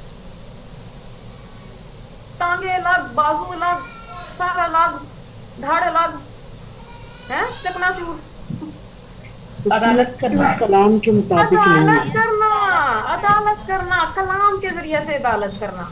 मिसाल के तौर पर अगर मैं आप लोगों को बताऊं, पहली आमद की अगर हम लोग बात करें, क्योंकि पहली आमद, अभी दूसरी आमद के बारे में आप लोगों ने सीखा नहीं है, तो हम लोग जो है वो पहली आमद से मदद ले सकते हैं सीखने के लिए। ठीक है, अभी देखिए, अगर हम लोग पहली आमद पर बात करें तो कौन सा ऐसा बर्तन था जिसको छड़ी के साथ जो है वो मारा गया और उसकी अदालत की गई? अदालत करना कैसे है? मिसाल के तौर पर अगर कोई शख्स मुझे पसंद नहीं है, फलां पादरी ने अपनी अलहदा से मिशन बना दिया है, ये क्या कर दिया उसने, वो तो मेरी चर्च से निकला था, उस पर केस कर दो, उसकी अदालत हो गई। ये अदालत करना है? पहली आमद पर कौन सा ऐसा बर्तन था जिसको छड़ी की माने जो है वो तोड़ दिया गया छड़ी के साथ, जो सही खुदावन के तराजू पे पूरे नहीं उतरे। फकीर और फरीसी की झूठी तालीम, झूठी तालीम, फकीर फरीसी वो खुदावन के तराजू पे पूरा नहीं उतरे, तो उनकी अदालत कैसे हुई? यीशु मसीह आए और यीशु मसीह ने कहा इधर आओ, मैं तुम्हें जो है वो बड़ी हैकल में लेके जाता हूँ, तुम्हारी अदालत करो। वो जा रहे थे यीशु मसीह जो है वो कभी उस अदालत कभी उस अदालत, क्या हुआ? कैसे यीशु मसीह ने अदालत की? कलाम के साथ, नबूवतों के साथ कैसे?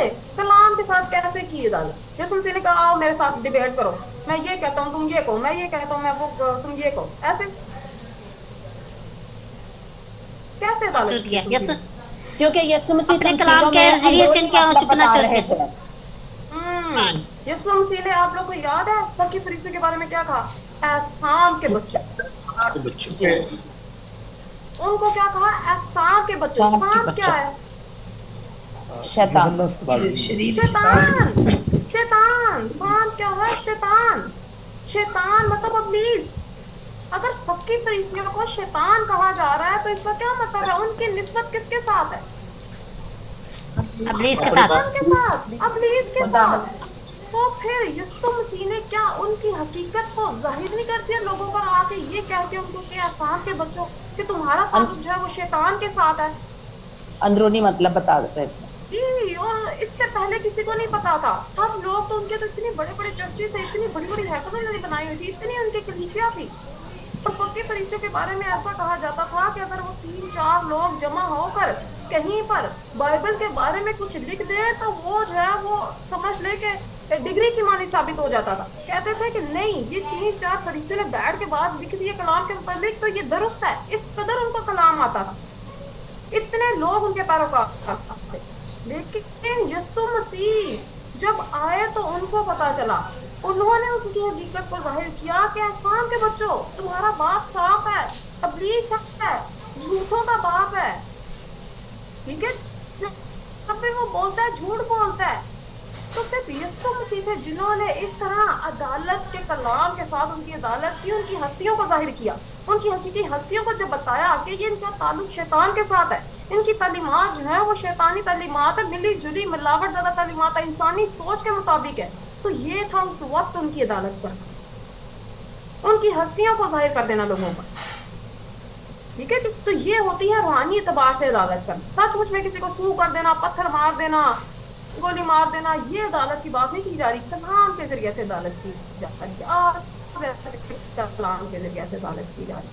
कोई किसी को कह सकता है एहसान के बच्चों?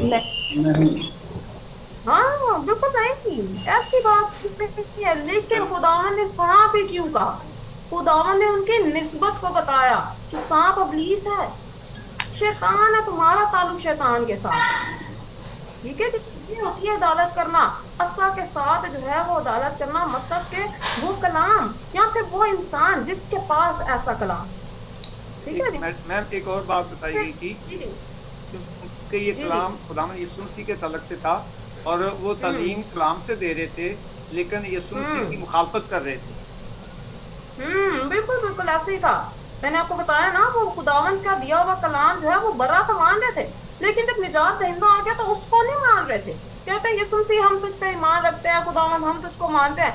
लेकिन जब यीशु मसीह ने कहा कि तूने मेरे नबूवत की तकवील के कलाम को समझा, फिर कहा नहीं, ये कलाम बहुत अजीब है, हमने इतने अरसे से ये नहीं सुनी, हम नहीं सुनेंगे। तो बिल्कुल ऐसी हालत हमारी भी थी जैसे फकीर फरीसी उस वक्त थे। खुदा पे ईमान तो रख रहे थे, लेकिन जब निजात दहिंदा खुदा ने भेज दिया बरा की माने तो तब उसका यकीन ना किया। तो वो तो तारीख थी। अभी के लिए हम लोग भी क्या ऐसा नहीं करते? बहुत से ऐसे लोग अभी आप देखिएगा, अभी तो आप लोग की इब्तिदा है, खुदावंद आप लोग को सबको फजल दे कि आप लोग की रूहानी आंखें खुले और आप इस कलाम को कबूल करें और आगे तक आखिर तक जाएं। लेकिन हम लोग ने बहुत दफ़ा देखा है कि लोग जब कलाम को सुनते हैं तो वो क्या करते हैं, कहते हैं ये तो बहुत अजीब सा कलाम, ऐसा तो कलाम हम लोगों ने कभी सुना ही नहीं, और वो बीच में ही छोड़ के चले जाते। लेकिन सिर्फ जिनकी रूहानी आंखें खुदावंद खोल देता है और जिनके दिलों पर अपने कलाम की मोहर कर देता है, वही आखिर तक जो है वो कायम रहता।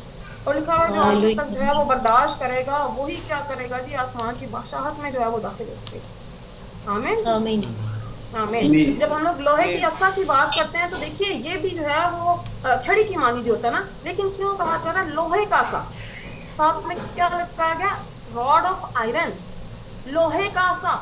सिर्फ आसानी है, रॉड ऑफ आयरन, लोहे का आसा। क्यों रॉड ऑफ जो आयरन है वो खा गया है और असा, हुकूमत का पुलिस से इख्तियार हो, लोहे कैसा से हुकूमत से करने का इख्तियार, हुकूमत का, जी जी लोहे का अर्थ हुक्मरानी का हुकूमत इख्तियार, बिल्कुल बिल्कुल इख्तियार पुलिस से जाहिर आई। करता है ये, ठीक है जी, हुकूमत करने के इख्तियार को। मिसाल के तौर पर अगर मैं आपको दुनियावी एतबार से समझाने की कोशिश करूँ तो आप देखिए जो जर्नल्स होते हैं उनके पास इख्तियार होता है, उनके पास छड़ी होती है, ठीक है, उनके हाथ में आपने देखी है। जो पुलिस वाले होते हैं उनके पास भी छड़ी होती है ना, उन्होंने पकड़ी हुई होती है। तो क्यों हम लोग इसके बारे में सीख रहे हैं? क्योंकि मुकाशवा के अंदर 2-3 के अंदर जब हम लोग आते हैं तो बरसात की बात की जाती है, तो वहां पर यीशु मसीह बरकत के तौर पे लोहे कैसा को दे रहे हैं, और किसको देते हैं? जो गरीब आता है उसको, ठीक है जी। तो फिर जब हम लोग ने इसको देखा था, उसके बाद हम लोग ने जो है वो इन चीज़ों को सामने रखते हुए जब हम लोग आगे बढ़े थे तो हम लोग जो है वो क्या देखा था, हम लोगों ने आखिरी जो हमारा प्रीवियस लेसन भी था वो क्या था? तमसीली आग, ऊद सौस, ऊद और ऊद का धुआं, ठीक है। तो यहाँ पर अब हम लोग ने सारी चीज़ों के मतलब के बारे में ऑलमोस्ट हम लोग जो है वो जान चुके होंगे, ठीक है। तो मुझे बताइए ये जो ऊद सौस था ये भी क्या था? एक बर्तन की मानी था ना, हम लोग ने देखा था, ठीक है। इसके अंदर भी एक चीज डाली जा रही थी, लेकिन ये एक खास बर्तन है। पहले वाले प्याले के अंदर जो है वो हम लोगों ने क्या डाला? खाना। लेकिन इस बर्तन के अंदर क्या भरी जा रही थी? आग। जी बिल्कुल, आग भरी जा रही थी, ठीक है जी। तो जो ऊद सोज है उसके अंदर क्या है? आग भरी जा रही है। मतलब क्या, ये कोई खास किस्म का बर्तन है, ठीक है। हर तरह का प्याला नहीं है, कोई खास बर्तन है जिसका खास मकसद है, जिसके अंदर आग भरी जा रही है। तो अगर ऊद सोज एक प्याले की मानिद है, बर्तन की मानिद है, तो फिर इसका क्या मतलब हुआ? इंसान का दिल, इंसान का दिल, लेकिन इसके अंदर आग भरी जा रही है, तो फिर आग से क्या मुराद हुई? खुदा का कलाम, जो अदालत करता है और बसम अदालत का कलाम। बिल्कुल बिल्कुल, खाली कलाम नहीं आग, बल्कि ऐसा कलाम जो कि अदालत करता है और बसम करता है। इसी वजह से वो आग है। आग से अगर आप देखें दुनियावी एतबार से, अगर हम लोग देखें आग के क्या इस्तेमाल होते हैं, अच्छे और बुरे, ठीक है। अच्छा इस्तेमाल क्या होता है? खाना बनाने के लिए।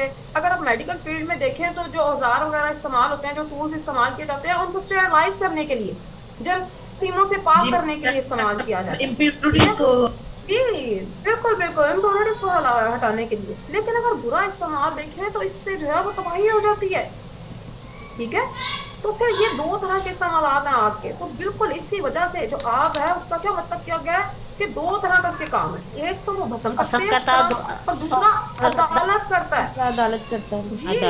और बसम क्या करता है? बसम क्या करता है अगर हम लोग देखें तो गुनाहों को बसम करता है, जी, गुनाहों को बसम करता है। जो लोग, जी, जो लोग कलाम की हकीकत को समझ जाते हैं और उस पर ईमान रखते हैं, जब उनको बताया जा रहा था, मिसाल के तौर पर जैसे मैंने आपको बताया कि यीशु मसीह ने जो है वो आग जैसे कलाम के साथ फकी फरीसियों की अदालत की, तो फिर जिन लोगों को पता चला कि अब फकी फरीसियों के पास सच्चाई का कलाम नहीं है, ये तो झूठे हैं, इनका ताल्लुक तो शैतान के साथ है, तो फिर बहुत से लोग जो है वो यीशु मसीह की पैरवी करने शुरू हो गए। उनके क्या हुआ कि उन्होंने आग जैसे कलाम को सुना और अपने गुनाहों को जो है वो भस्म कर दिया, खत्म कर दिया, जला दिया, मिटा दिया। तो फिर वो यीशु मसीह के पास आ गए। लेकिन जो लोग फिर भी फकी फरीसियों का हिस्सा रह गए, उनकी अदालत हुई, ठीक है। क्यों? उन्होंने सच्चाई के कलाम की पैरवी नहीं की। यीशु मसीह जो पहली आमद पर खुद आसमान की बादशाहत की मानी थे, अगर वो उनके पास नहीं गए तो इसका मतलब वो आसमान की बादशाहत के अंदर दाखिल नहीं हुए। तो आसमान की बादशाहत से हटकर दूसरी चीज क्या है? जहन्नम। इसका मतलब है वो जहन्नम का हिस्सा रह गए, उनकी अदालत हुई आग के कलाम के जरिया से, ठीक है जी। इसी वजह से आग के जो है ये दो मतलब है जब हम लोग बयान करते हैं कि कलाम का कैसा कलाम है, भस्म करने वाला और अदालत करने वाला। जिनके गुनाह भस्म हो जाते हैं वो आग का बपतिस्मा ले लेते हैं, लेकिन दूसरे आग से जल जाते हैं, उनकी अदालत हो जाती है, ठीक है जी। तो हम लोगों ने अभी भी देखना है कि क्या हम लोगों ने आग की अदालत हासिल करनी है या फिर आग का बपतिस्मा हम लोगों ने लेना। क्या हम लोगों ने अपने गुनाहों को पाक साफ करना है, भस्म करना है कलाम को सुनकर, या फिर हम लोगों ने अदालत का हिस्सा लेना। आमीन, ठीक है। और फिर हम लोगों ने क्या देखा था, जब ऊद सोस के अंदर जो है वो आग भरी जाती है तो फिर उसके ऊपर ऊद डाला जाता है। तो ऊद क्या था? दुआ, तो देखिए जैसे ही सॉस के अंदर आग भरी गई उसके ऊपर जो है वो बखूर डाला गया, ऊद डाला गया तो क्या हुआ, ऊद मुकद्दसों की दुआएं, जी धुआं निकलने शुरू हो गया।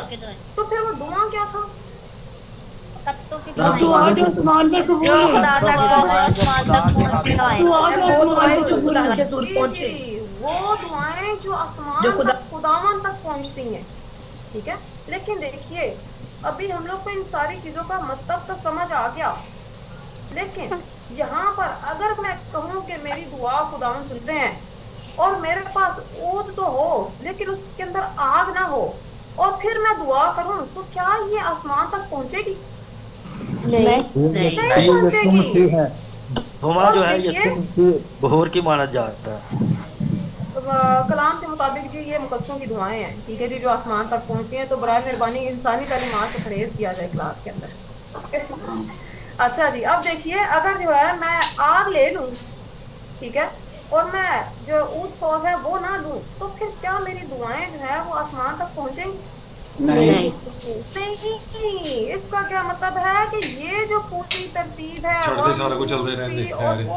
ये तरतीब का होना जरूरी है। अगर हम लोग खुदावंद के तक अपनी दुआओं को पहुंचाना चाहते हैं, हम चाहते हैं कि खुदावंद हमारी दुआओं को सुने, हमारी दुआएं आसमान तक पहुंचे, तो फिर हमारे पास ऐसा दिल होना चाहिए जिसके अंदर ऐसा कलाम, जब आग जैसा कलाम आए तो हम लोग ने अपने गुनाहों को भस्म करना है ताकि अदालत से बच सके। तो फिर जब हम लोग ऐसे दिल के साथ दुआ करेंगे तो फिर हमारी दुआएं जो है वो खुदावंद तक पहुंचेंगी, ठीक है जी। तो ये हकीकत में इस चीज को, ये जो सेंसर वाली जो सारी ये जो तरतीब है, ये सारी चीज को जानने का मकसद क्या था, ये एक ऐसा रास्ता है, ये एक ऐसा जरिया है जिसके जरिए हम लोग अपनी दुआएं खुदावंद तक पहुंचा सकते हैं, ठीक है जी। आमीन आमीन। तो देखिए सारे लेसन्स को जो है वो रिवीजन करने का मतलब क्या था, हकीकत में जो है वो हम लोग कौन सी राह की तरफ आहिस्ता आहिस्ता गामजन है। बारी बारी हम लोग लेसन को जब सीख रहे हैं तो आखिर में हमारा मकसद क्या है, हम किधर जाना चाहते हैं? हमेशा की जिंदगी, हमेशा की जिंदगी, आसमान की बादशाही, किंगडम ऑफ हेवन। जो हमारा ईमानदार होने के नाते जो है वो हम लोग जब ईमानदार हैं तो हमारी उम्मीद ये है, हमारी ईमानी जिंदगी की उम्मीद ये है। क्या कोई चाहता है कि मैं फटाफट मर जाऊं, या कहता है कि मैं अपनी जिंदगी को हासिल करूं, मैं खुदावन से मिलूं? हर कोई यही चाहता है कि मैं यीशु मसीह से मिलूं, मैं खुदावन से मिलूं, जहां पर वो है मैं वहां पर हूं। तो वहां पर क्या है, जहां पर खुदावन होते हैं वहां पर उनकी बादशाही होती है।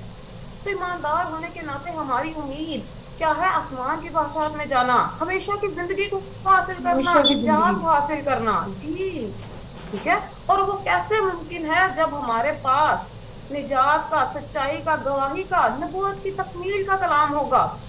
सिर्फ तारीख और हदायत काफी नहीं है आसमान की बादशाहत में जाने के लिए, हमें इससे आगे बढ़ने की जरूरत है। हमें नबूवत और तकमील को समझने की जरूरत है। क्यों? इसलिए कि आसमान की बादशाहत के भेद नबूवत में बताए गए। लेकिन नबूवत को भी सिर्फ पढ़ लेना जो है वो काफी नहीं है, उसकी तकमील का भी पता होना चाहिए। जब उसकी तकमील का पता होगा तो हमें पता होगा, अच्छा ये नबूवत थी, इसकी ये तकमील हुई है, इसके मुताबिक अब यीशु मसीह दूसरी आमद पर आए हैं, तो फिर हम लोग यीशु मसीह को पहचान सकेंगे, ठीक है जी। आमीन आमीन आमीन, ठीक है जी। हमारा लेसन जो है वो यहीं तक था।